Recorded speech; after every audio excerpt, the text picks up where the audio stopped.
तारुफ करा दें। हमारे साथ बीजेपी के प्रवक्ता ऋचा सिंह जी जुड़ी हुई है, आजम खान समाजवादी पार्टी के नेता वैभव त्रिपाठी जी हमारे साथ जुड़े हुए हैं जो कि कांग्रेस के प्रवक्ता है, साथ ही राजनीतिक विश्लेषक हमारे साथ जुड़े हुए हैं आलोक पांडे जी। बहुत स्वागत आप सभी का हिंदी खबर में। शुरुआत आजम खान जी मैं आपके साथ करना चाहूंगी। पहले आप लोग पीटीए का फैक्टर लेकर आए थे, हालांकि समाजवादी पार्टी जो सबसे ज्यादा जानी जाती है वो मुस्लिम यादव फैक्टर की वजह से जानी जाती है कि आपका वोट बैंक वहां सबसे ज्यादा जो पैठ है वो मजबूत है। अब आप ईसीआई लेकर आ गए, यानी कि election commission of India. Samajwadi party के राष्ट्रीय अध्यक्ष अखिलेश यादव का कहना है कि ईसीआई वो एक उम्मीद की किरण है जो इस वक्त समाजवादी पार्टी को दिख रही है, जो केंद्रीय जांच एजेंसियों के दुरुपयोग पर यहां पर लगाम लगाई जा सकती है। रितु जी, जब चुनाव की घोषणा हो जाती है तो इलेक्शन कमीशन ऑफ इंडिया अपने आप में बहुत शक्तिशाली हो जाता है।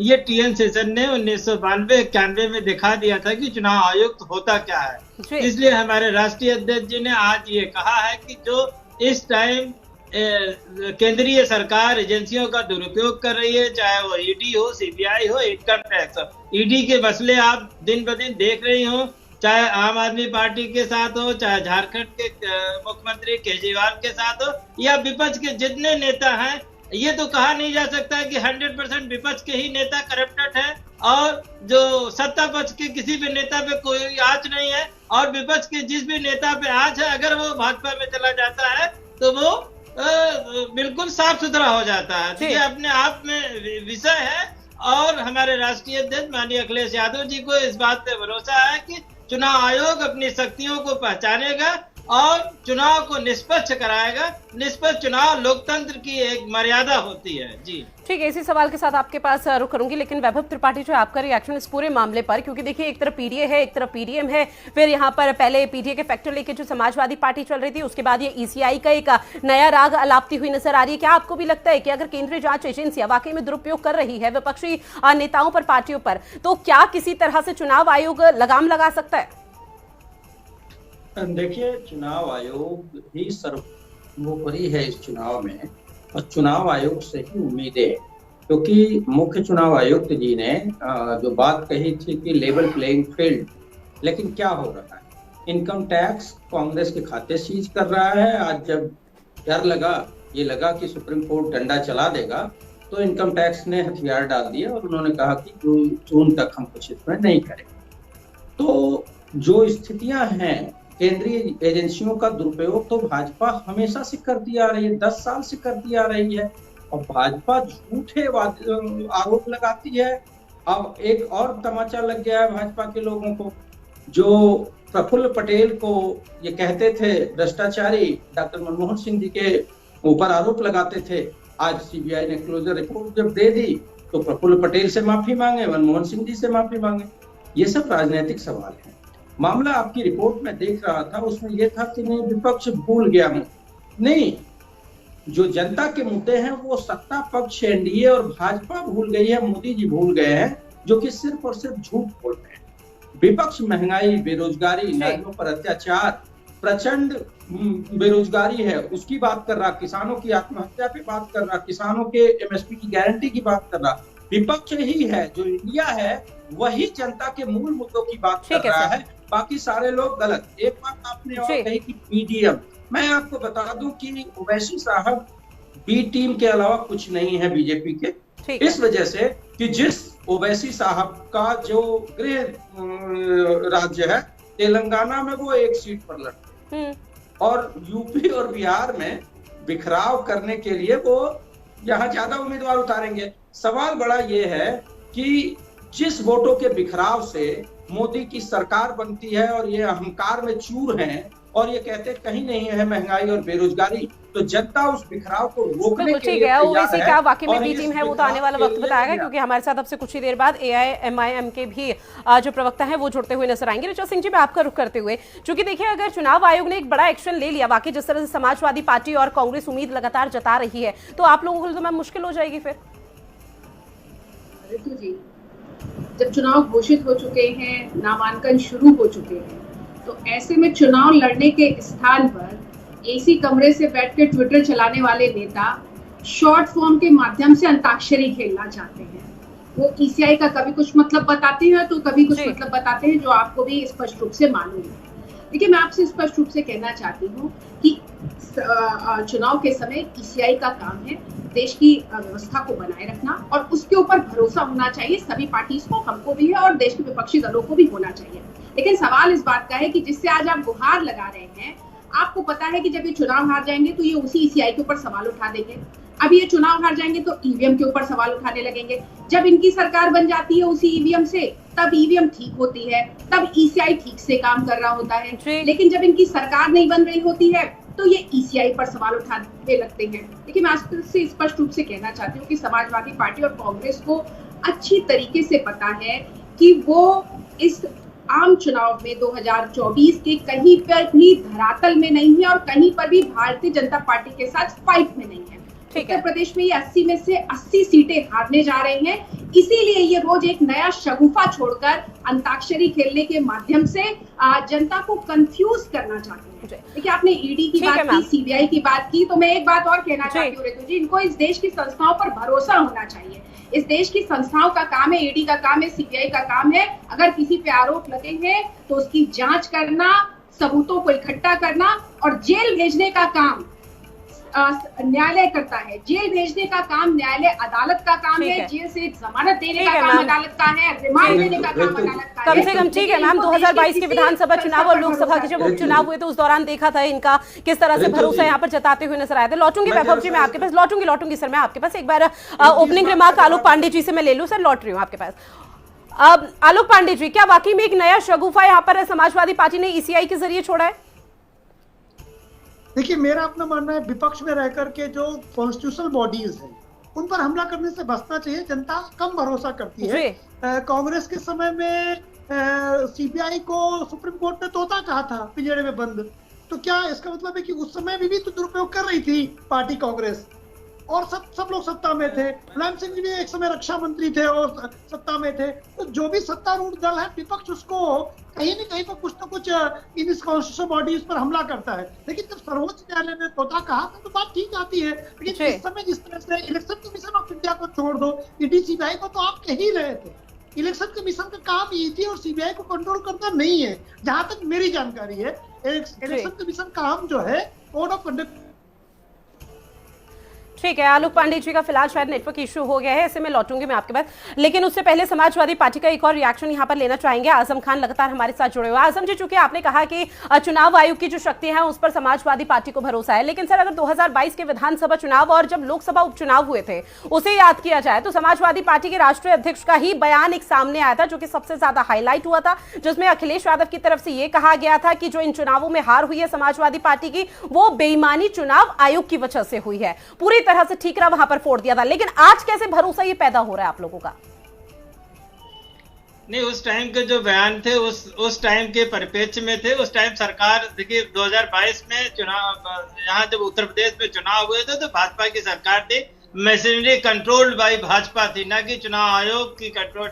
उत्तर प्रदेश का चुनाव आयोग है वो भाजपा के कंट्रोल चुनाव आयोग था, और उसने जो है गड़बड़ियां की। लेकिन अगर लोकसभा चुनाव होता है, 80 लोकसभा सीटों में आप अपनी पैठ को मजबूत नहीं कर पाए, जीत नहीं पाए, तो फिर तो आप लोग चुनाव आयोग पे फिर सवाल उठाएंगे।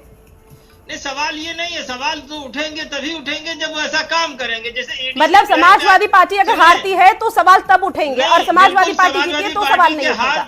समाजवादी पार्टी के हार जीत से कोई मतलब नहीं है रितु जी। इसका ईडी और सीबीआई पे अगर आज सवाल उठ रहे हैं तो ईडी और सीबीआई ने अपने को इस लायक बनाया है, बड़ी मेहनत करी है ईडी सीबीआई। तो ठीक है, आज आप लोग चुनाव आयोग पर भरोसा जता रहे हैं, एक बार इसी हिंदी खबर के मंच से कसम खाकर बोल दीजिए कि अगली बार अगर किसी भी तरह की स्थिति परिस्थिति पैदा होती है तो चुनाव आयोग पर सवाल आप लोग नहीं उठाएंगे, समाजवादी पार्टी नहीं उठाएगी। सुनिए मैडम, ये तो चुनाव आयोग के बिहेवियर पे डिपेंड करता है ना। चुनाव आयोग राहुल गांधी को नोटिस दे देगा।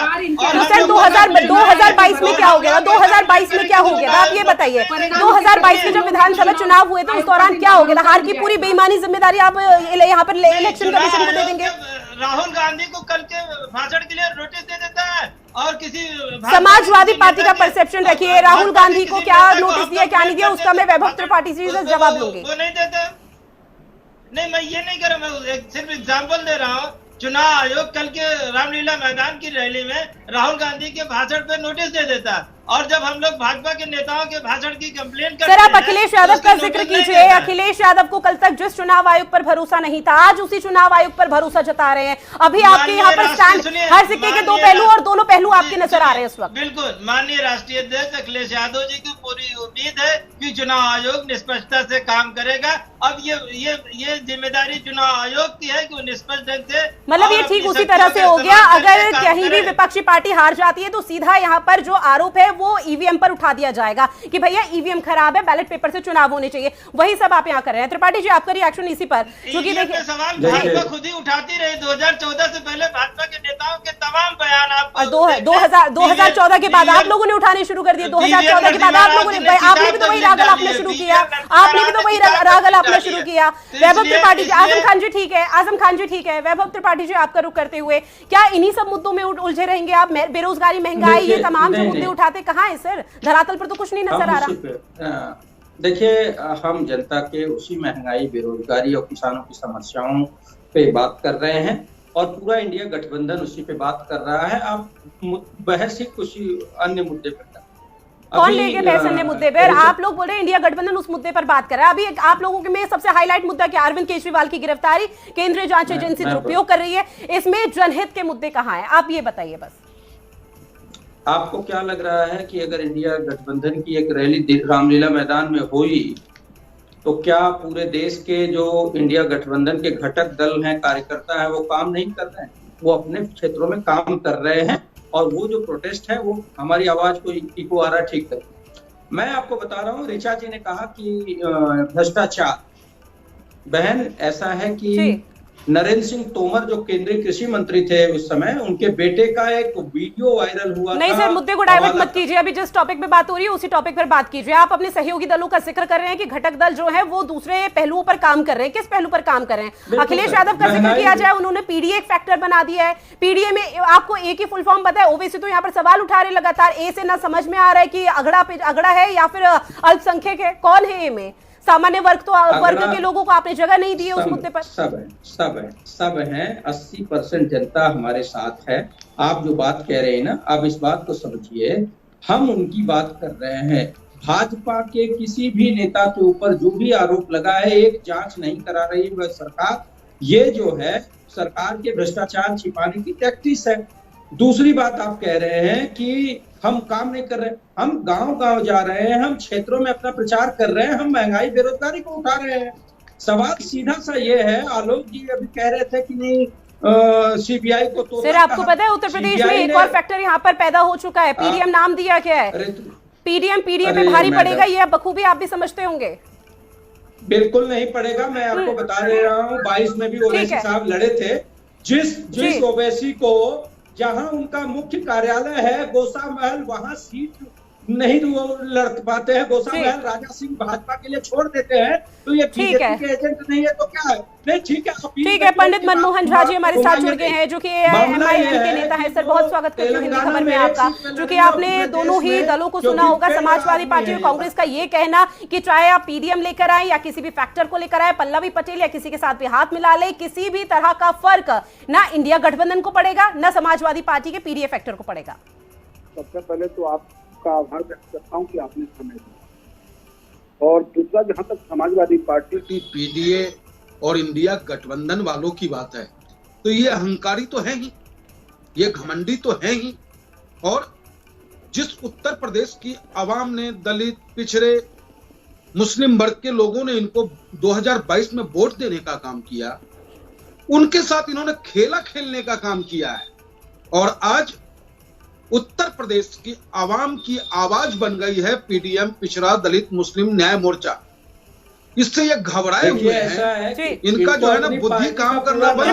त्रिपाठी जी लौट रही हूँ मैं सर आपके पास, आपने अपनी बात रखी, आपका परसेप्शन सुना। इनका जो है ना फॉर्म पूछ लीजिए, मैं मान लूंगा इनका विश्लेषण। एमआईएम का ऑल इंडिया मजलिस इत्तेहादुल मुस्लिमीन। मिल गई पांडे जी, त्रिपाठी जी, हम ब्राह्मण हैं, और ब्राह्मण जो है ब्राह्मण है, और शायद भविष्य से वक्ता होता है। लेकिन मनमोहन झा जी आप ब्राह्मण हैं, आपके नाम के आगे पंडित है, और पीडीएम में तो आप लोगों को जगह ही नहीं है। सीट पर क्यों नहीं लड़ाती है? त्रिपाठी जी हम बोलने ब्राह्मण दीजिए उन्हें, त्रिपाठी सर बोलने दीजिए। त्रिपाठी जी बात करेंगे हम आपसे। जी आपने सही सवाल किया। हम ब्राह्मण हमेशा देश की आर्थिक राजनीतिक दिशा को तय करते हैं और आज 75 वर्षों में हम भारतीयों की लड़ाई तो लड़ रहे हैं। जिस मुसलमान की हम बात कर रहे हैं वो मुसलमान कोई और नहीं, हमारा हिंदुस्तानी भाई है। जिस दलित जिस पिछड़े की बात हम कर रहे हैं वो कोई और नहीं, हमारा हिंदुस्तानी भाई है। इन 75 वर्षों में इन लोगों ने इनकी स्थिति को वहीं के वहीं रखा और समाजवादी पार्टी की बात जहां तक ये करते हैं, ये परिवारवादी पार्टी, पूंजीवादी पार्टी अपने घर और कुनबे में ही रखने। लेकिन सर अगर ओवैसी साहब का जिक्र किया जाए, बैरिस्टर साहब का अगर जिक्र किया जाए तो अमूमन तौर पर आपने कई बयान सुने होंगे, आपकी पार्टी के तो वो राष्ट्र नेतृत्व करते हैं, उनके बयान में किसी सामान्य वर्ग का कोई जिक्र नहीं होता, सिर्फ मुसलमान का जिक्र होता है। नहीं, तो आप कहां से आ गए उसमें? नहीं, ये तो सिर्फ आप मीडिया वाले और विपक्षी गठबंधनों का देन है। जबकि बैरिस्टर असदुद्दीन ओवैसी साहब सर्वधर्म समभाव की बात करते हैं। ये वही समाजवादी पार्टी है, ये वही समाजवादी पार्टी है जिसके नेताओं ने भगवान राम के चरित्र पे उंगली उठाया। ये वही गठबंधन वाले हैं जो हिंदू धर्म को कोरोना न जाने किन किन नामों से उपाधि देने का काम किया। मैं पूछना चाहता हूं कि क्या मेरा नेता साहब ने कभी पता नहीं आप किस दौरान की किस दौर की यहाँ पर बात कर रहे हैं। बैरिस्टर साहब के अगर छोटे भाई का जिक्र किया जाए, उनका बयान शायद आपने नहीं सुना होगा कि पुलिस हटा दीजिए, उसके बाद देखिएगा क्या होता है। ठीक है सर, खैर छोड़िए, इस पर नहीं पड़ना है। ऋचा जी एक बार फिर से रुक, मैं आपका लौटूंगी सर, मैं आपके पास लौटूंगी। ऋचा जी एक बार फिर से रुख आपका, क्योंकि देखिए एक तरफ बी टीम ओवैसी की पार्टी को कहा जा रहा है, तो ऐसे में क्या ये मानकर चला जाए कि पूरा खेल ये सिर्फ बीजेपी ही चला रही है, बीजेपी ही खेला कर रही है? गलत आरोप। देखिए भारतीय जनता पार्टी ऋतु जी जनता के बीच में, जनता के सवालों पर है और हम अपने पिछले 10 साल के ट्रैक रिकॉर्ड को लेकर जनता के बीच में है और आगे के हम अपने विजन को लेकर जनता के बीच में, और हम लगातार जनता के बीच में जनसंपर्क के माध्यम से आप देख सकती हैं कि लगातार प्रधानमंत्री जी ने मेरठ से आगाज कर दिया है, मुख्यमंत्री जी जनता के बीच में जा रहे हैं, अपनी उपलब्धियों को भी बता रहे हैं और हम अपने विजन को भी बता रहे हैं। लेकिन मैं आपके माध्यम से कहना चाहती हूँ कि देखिए ये जो गठबंधन है, इंडी गठबंधन, ये इंडी गठबंधन कोई विचारों का गठबंधन नहीं है, किसी विचारधारा के आधार पर नहीं हुआ है और न जनता के मुद्दों को लेकर हुआ है। ये इंडी गठबंधन एक धर्म विशेष के वोटों की ध्रुवीकरण की राजनीति को लेकर हुआ है। आप देख सकते हैं अभी 5 राज्यों के चुनाव में किस तरीके से समाजवादी पार्टी किस तरीके की शब्दावली का इस्तेमाल कर रही थी कांग्रेस के लिए, और आज उसी कांग्रेस को साथ लेना इनकी मजबूरी बन चुकी है, क्योंकि एक धर्म विशेष के वोटों को ये रोकना या पाना चाहते हैं या उसका ध्रुवीकरण करना चाहते हैं। लेकिन समाजवादी पार्टी के पास कोई मुद्दा नहीं बचा है जिसको लेकर वो जनता के बीच में जाए। अखिलेश यादव जी एसी कमरे से बैठकर ट्विटर की पॉलिटिक्स करना चाहते हैं, इसीलिए वो शॉर्ट फॉर्म का खेल खेलना चाहते हैं। लेकिन जनता समझ चुकी है कि किस तरीके से समाजवादी पार्टी की सरकार में उत्तर प्रदेश को दंगा प्रदेश बना दिया गया था, उत्तर प्रदेश में एक लॉ एंड ऑर्डर ध्वस्त हो चुका था, लेकिन आज उत्तर प्रदेश विकास के पथ पर दौड़ रहा है। ठीक है आलोक पांडे जी, आपका करते हुए चूंकि सर देखिए यहाँ पर आपकी राजनीति में चूंकि एक बहुत अच्छी खासी पकड़ है और इसमें तमाम दलों के जो रिएक्शंस है वो भी आप लगातार सुन रहे हैं, बड़े बड़े पहलू यहाँ पर लगातार रखे जा रहे हैं। तो सर इसे भी समझने की कोशिश करेंगे, चाहे विपक्ष हो या सत्ता पक्ष, आखिर क्यों मूल मुद्दों से भटकने की कोशिश कर रहा है, जनहित के मुद्दे क्यों नहीं उठा पा रहा है? क्योंकि कांग्रेस का जिक्र किया जाए, अकाउंट फ्रीज हो गए, इस तरह की बात उत्तर प्रदेश की राजनीति में हम देख रहे हैं, पीडीए वर्सेस पीडीएम और तमाम तरह की चीजें चल रही है। ऋतु जी सबसे बड़ी बात यह कि जो मुद्दे उठाए जाते हैं वो होते हैं प्रोवोकेटिव, उत्तेजक मुद्दे। जो महंगाई, बेरोजगारी, भ्रष्टाचार 75 साल में कितना दूर हो गए, तो उन मुद्दे पर जनता वोट नहीं देती उनको। तो जब वोट मिलेगा ही नहीं तो मुद्दे उठाए क्यों जाए? क्योंकि इंदिरा गांधी कहती थी कि विपक्ष के लिए, माफ कीजिएगा, कि ये कहते हैं गरीबी हटाओ, इंदिरा हटाओ, मैं कहती हूँ गरीबी हटाओ। तो कांग्रेस क्या इस देश की गरीबी हटा पाई? इतना बड़ा नारा दे के आई थी, India is Indira, Indira is India. तो जो गंभीर मुद्दे हैं वो जनता उन मुद्दों पर तो इसे कैसे समझा जाए कि मुद्दों पर भरोसा नहीं है या फिर इन्हीं दलों पर भरोसा करना बंद कर दिया आम जनता ने? नहीं, मुद्दों पे भरोसा नहीं। आप बीजेपी की तरफ आइए, बीजेपी के मुद्दे भी तो आप देखेंगे वो कितना जा रही है, महंगाई और बेरोजगारी, भ्रष्टाचार, कितना अच्छा काम किया, उस पर नहीं जाओ, वो दूसरे मुद्दे भी आएंगे। आप देखते जाइए कितने बढ़िया मुद्दे निकल के उधर से भी आएंगे और इधर से भी आएंगे। तो जो डेवलपमेंट का मुद्दा है, जो विकास का मुद्दा है, जो और सारे मुद्दे हैं, वो चुनाव जैसे जैसे गर्मी बढ़ेगी और राजनीतिक गर्मी बढ़ेगी दोनों तरफ से मुद्दे गौण हो जाएंगे और दूसरी तरह के मुद्दे आ जाएंगे। इस बार विपक्ष की तरफ से पहले आए हैं, सत्ता पक्ष से बाद में आएंगे, लेकिन मुद्दे गौण मुद्दे ही। ठीक है सर, एक रिएक्शन और मैं आपसे लेना चाहूंगी। पल्लवी और ओवैसी का जो यहाँ पर गठबंधन हुआ है और दोनों अब दल एक साथ आ चुके हैं और जो भाजपा पर आरोप लग रहे हैं उसके आप क्या मायने समझते हैं? क्या किसी भी तरह के यहाँ पर पुष्टि की जा सकती है कि भैया ठीक है ये सही है?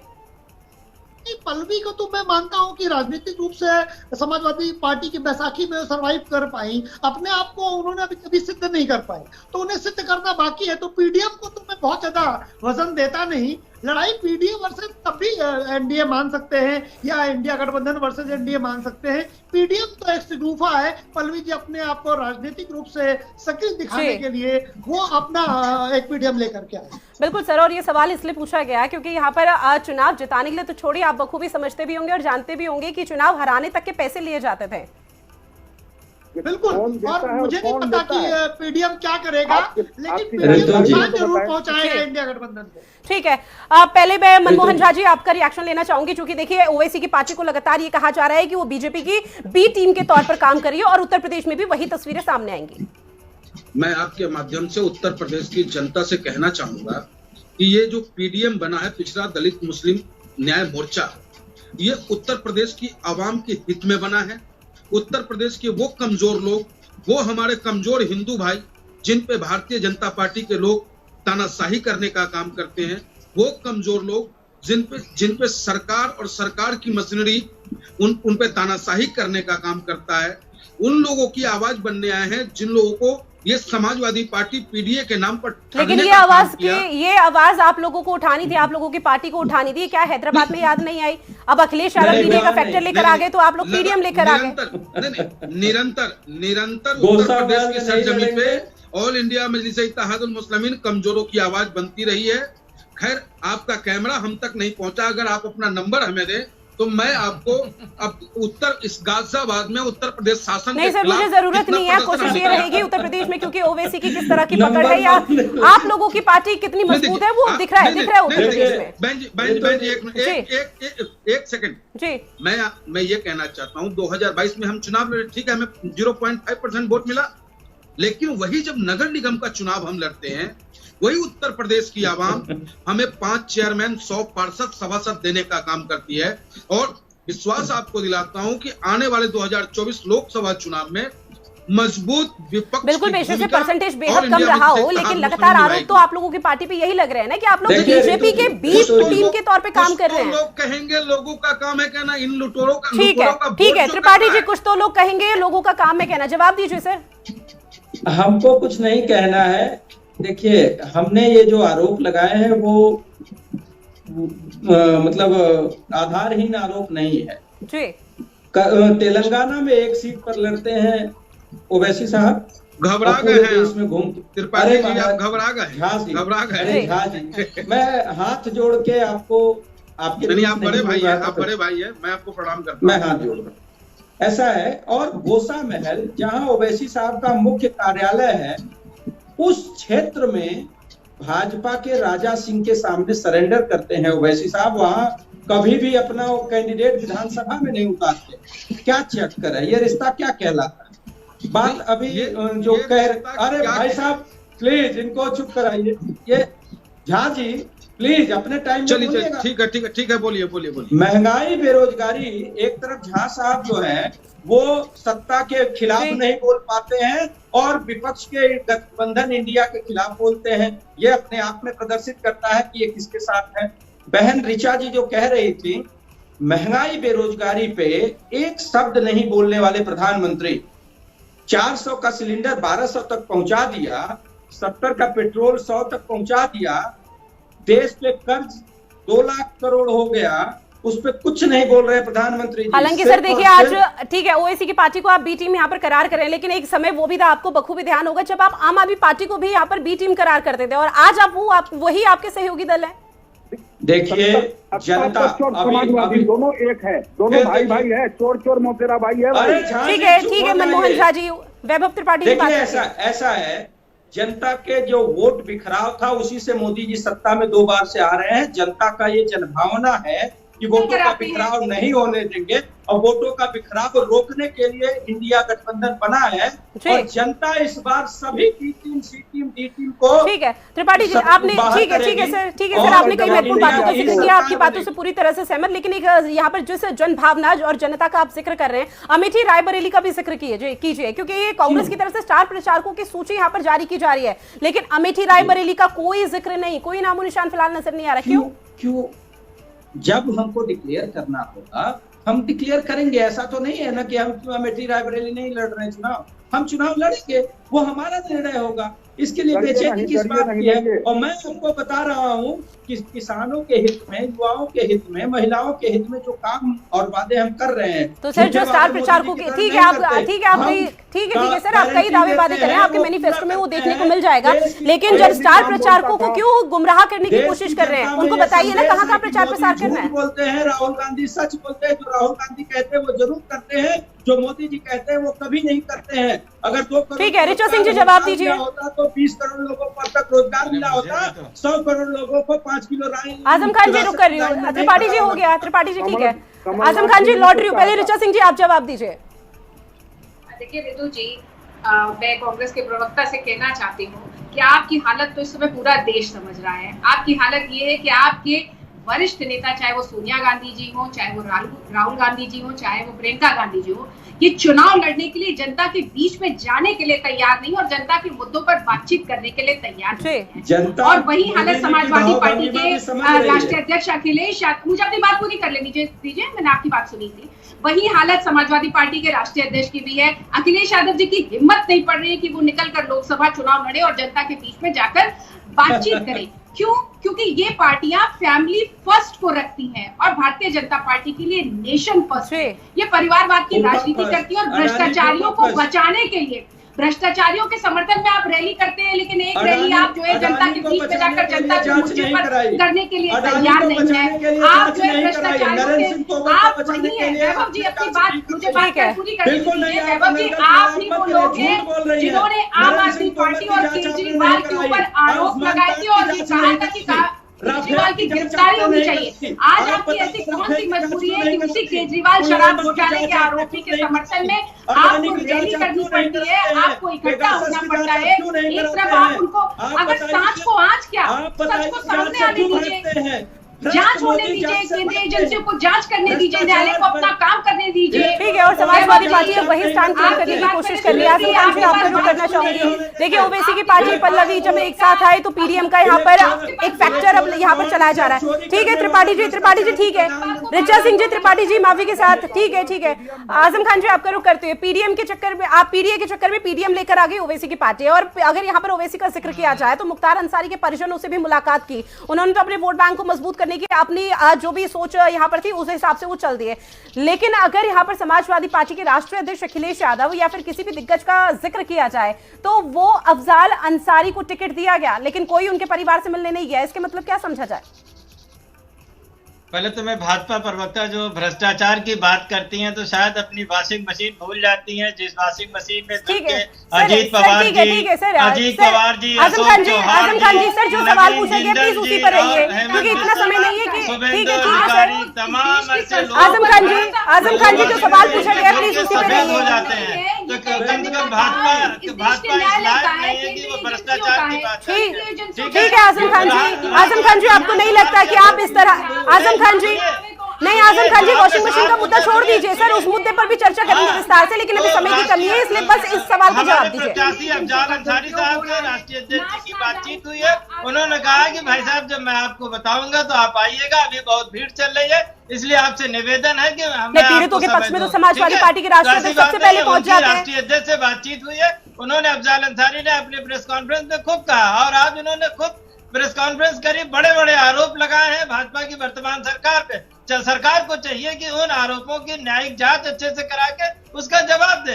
हम लोगों ने आरोप नहीं लगाए हैं, ये भाजपा के और हिरासत में मौतें जो हो रही हैं सिर्फ मुख्तार अंसारी की नहीं। ठीक है आलोक पांडे जी मैं आपका रुख करते हुए, सर आपको नहीं लग रहा कि एक अलग ही खेल खेलने की कोशिश की जा रही है, गजब ही खेल हो गया? क्योंकि जब राम मंदिर का यहाँ पर 22 जनवरी 2024 की तारीख थी, जब यहाँ पर जाना चाहिए था समाजवादी पार्टी को, तब उनकी तरफ से राग अलापा जा रहा था कि भाई अभी बहुत भीड़ है हम नहीं जाएंगे, लेकिन मुख्तार अंसारी की मौत के बाद अब भीड़ है वहां पर, उसके बावजूद भी नहीं जा रहे। ऋतु जी, अखिलेश भाई एक सस्टेन निर्णय नहीं ले पाते हैं। राम मंदिर के मैटर में भी वो नहीं गए, उससे भी हिंदू नाराज, और मुसलमानों के मैटर में वो नहीं जाते, मुसलमान भी नाराज। तो अखिलेश भाई का तो मुझे लगता है कि क्लियरिटी क्या है। मुलायम सिंह यादव बिल्कुल क्लियर रहते थे, उनको मुल्ला मुलायम भी कहा जाता था, वो ऑन करते थे। लेकिन अखिलेश भाई को मुसलमानों का वोट भी चाहिए, लेकिन मुसलमानों से दूरी भी बनाना है। अतीक अहमद की मृत्यु पर भी वो नहीं गए, इसके बाद दारी जी की मृत्यु पर भी नहीं गए, और भी राम मंदिर के उद्घाटन में भी न जा करके वो मानते हैं कोई निर्णय लेते हुए अखिलेश भाई नहीं दिखते हैं। वो पीडीए एक कागज। तो सर, क्या ये मानकर चला जाए कि यही एक बड़ी वजह है जिसकी वजह से ओवैसी और यहाँ पर जो सियासी गणित है उसमें एक बड़ा जो दबदबा है वो अब यहाँ पर कायम करने की कोशिश की जा रही है? देखिए, मुसलमानों में अखिलेश भाई से नाराजगी है, इसीलिए कांग्रेस से उनका गठबंधन हुआ, और इसीलिए ओवैसी सोचते हैं कि उत्तर प्रदेश में अगर हम पैठ बना सकते हैं तो यही सर्वश्रेष्ठ समय है। अब वो बना पाएंगे नहीं पाएंगे अलग बात है, लेकिन अखिलेश भाई का स्टैंड ओवैसी को मोटिवेट करता है, ओवैसी को ये आधार देता है कि हम यूपी में अपने आप को मजबूत करें। ठीक है, आप पंडित मनमोहन झा जी, मैं आपका रुख करते हुए, लेकिन उससे पहले वैभव त्रिपाठी जी अपनी बात कंप्लीट कीजिए। सर, समय की कमी है इसलिए कम शब्दों में रखिएगा अपनी बात। बिल्कुल। देखिए, जनता इस बात को लेके चिंतित है कि जो वोटों के बिखराव से सत्ता आ जा रही है, और अहंकार में ये स्थिति है कि चरम पे महंगाई और बेरोजगारी है, किसानों की हत्याएं, आत्महत्याएं बढ़ती जा रही हैं, युवा बेरोजगार है वो आत्महत्या कर रहा है। तो किस तरीके से वोटों को बिखराव को रोका जाए, और जन भावना के अनुरूप ही इंडिया गठबंधन बना वोटों के बिखराव को रोकने। अब उस वोटों के बिखराव को करने के लिए, बिखराव बढ़ाने के लिए जो लोग आएंगे, जनता उनको सबक सिखाएगी। और मैं आपको दावे के साथ कहता हूँ, आज हर व्यक्ति महंगाई, बेरोजगारी और इस सरकार के भ्रष्टाचार से बहुत नाराज है और बदलाव के लिए तैयार है। और मैं ठीक है, बदलाव के लिए तैयार है, लेकिन सर टीवी पर बैठकर डिबेट में इस तरह की बात बोलने से काम नहीं चलेगा ना। धरातल पर भी तो आप लोगों को काम करना पड़ेगा, क्योंकि जब बड़े मंच से आप लोग बात रखते हैं उस दौरान आप अकाउंट सीज की बात करते हैं। ठीक है सर, समय की कमी है चूंकि। मनमोहन झा जी, आपका रुख करते हुए, पीडीए वर्सेस पीडीएम की लड़ाई, क्या वाकई इसका अब क्या मायने समझे जाए कि पीडीएम क्या वाकई में भारी पड़ता हुआ नजर आएगा? पीडीए की स्थिति यह है, हमारे पूर्वांचलों में कहा जाता है चूरा मुड़ मुड़ दही खट्टा, यानी कि चूरा मुड़ मुड़ भी चाहिए, दही खट्टा भी चाहिए, ऊपर से चीनी भी चाहिए। दो हाल है इनका, ना ये हिंदू के हैं ना मुसलमान के हैं, ये अपना कुर्सी और अपना इज्जत बचाने में लग रहे हैं। और भाजपा की जहां तक बात है, तो भाजपा राष्ट्रवादी बात तो करता है, लेकिन अगर सबसे ज्यादा नुकसान अगर कहीं ठीक है, आजम खान जी, आपका रुख करते हुए, चूंकि देखिए पीडीए वर्सेस पीडीएम है, लेकिन यहाँ पर लगातार ये कहा जा रहा है कि आप लोग तो एमवाई फैक्टर के नाम से जाने जाते थे, ऐसे में तो मुस्लिम जो वोट बैंक है वो लोग आपसे नाराज हो जाएंगे। समाजवादी पार्टी एक संविधानवादी पार्टी है। समाजवादी पार्टी की आस्था संविधान में है, और संविधान, भारतीय संविधान पंथ निर्विचारता की बात करता है। हम संवैधानिक मान्यताओं की बात करते हैं, लोकतंत्र की बात करते हैं, किसी धर्म विशेष की बात नहीं करते हैं। हमारा जो 90% लेकिन सर लेकिन वही बातें जो ऋचा सिंह बार-बार कह रही है कि ट्विटर या फिर एसी के कमरों में बैठने से काम नहीं चलेगा, धरातल पर भी तो काम करना पड़ेगा। ऋचा सिंह जी, पीडीए वर्सेस और पीडीएम की लड़ाई तो चल रही है, लेकिन एनडीए अपने आप को कहां देख रही है? इसका चुनाव स्वार्थ के परिवारवाद और मोदी के परिवार के बीच में है, और इस देश के जनादेश और इस देश की जनता मोदी के परिवार के साथ है, वो मोदी के परिवार में शामिल है, और एक तरफ स्वार्थ का परिवार बात करने वाले सारे भ्रष्टाचारी तो जनता इनको सबक सिखाने जा रही है। ठीक है, आने वाले समय में आगामी लोकसभा चुनाव जिसका आगाज सुगम जाएगा, इस तरह से जनता किसको सबक सिखाती है ये देखना बेहद दिलचस्प रहने वाला है, क्योंकि उत्तर प्रदेश की राजनीति के लिए कहा जाता है कि दिल्ली का रास्ता उत्तर प्रदेश से होकर ही गुजरता है। लेकिन इस बीच अगर उत्तर प्रदेश की राजनीति का जिक्र किया जाए तो पूरी तरह से चरम पर देखने को मिल पा रही है। बहरहाल, आप सभी मेहमान हमारे साथ जुड़े, इस महत्वपूर्ण विषय पर चर्चा की, उसके लिए आप सभी का बहुत शुक्रिया। और हमारी खास पेशकश में फिलहाल के लिए इतना ही, मुझे दीजिए इजाजत, नमस्कार।